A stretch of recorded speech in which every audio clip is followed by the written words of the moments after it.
قرآن سے تعلق۔ امام شافعی کو اصول فقہ کا مؤسس کہا جاتا ہے۔ علم و فضل کے علاوہ دینداری اور تقوی میں بھی وہ ممتاز مقام رکھتے تھے۔ امام احمد بن حنبل کا قول ان کے بارے میں ہے کہ میں کسی ایسے شخص کو نہیں جانتا جس کی نسبت اسلام سے اس درجے قوی ہو جتنی اپنے زمانے میں امام شافعی کی تھی۔ امام شافعی کی عمر ابھی 10 سال سے بھی کم تھی کہ انہوں نے قرآن کا حفظ مکمل کر لیا۔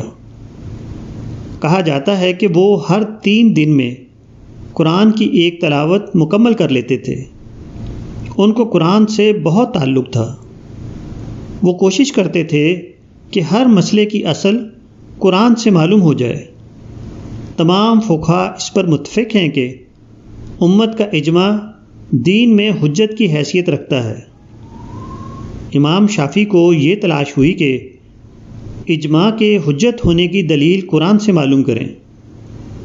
چنانچہ انہوں نے یہ کیا کہ قرآن کو بار بار پڑھتے اور کوئی ایسی آیت تلاش کرتے جس سے اجماع کا حجت ہونا ثابت ہو سکے۔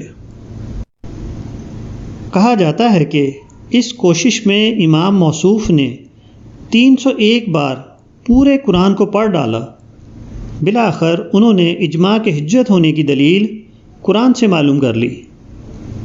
ایک روز وہ تلاوت کر رہے تھے، یہاں تک کہ وہ سورہ آل عمران کی آیت 115 پر پہنچے تو اچانک ان پر منکشف ہوا کہ اس آیت میں اجماع کے حجت ہونے کی شرعی دلیل موجود ہے۔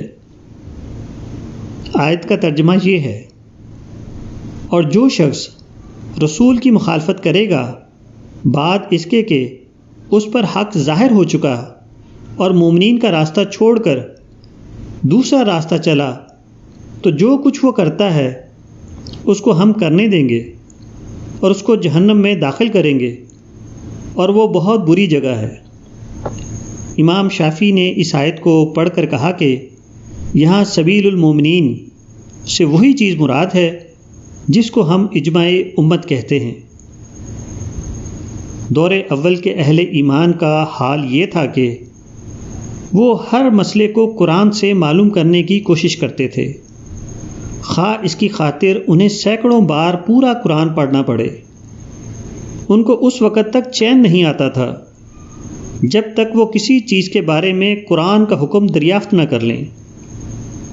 مگر اب لوگوں کا حال یہ ہے کہ قرآن کا استعمال ان کے یہاں یا تو برکت کے لیے ہوتا ہے یا صرف تلاوت کے لیے۔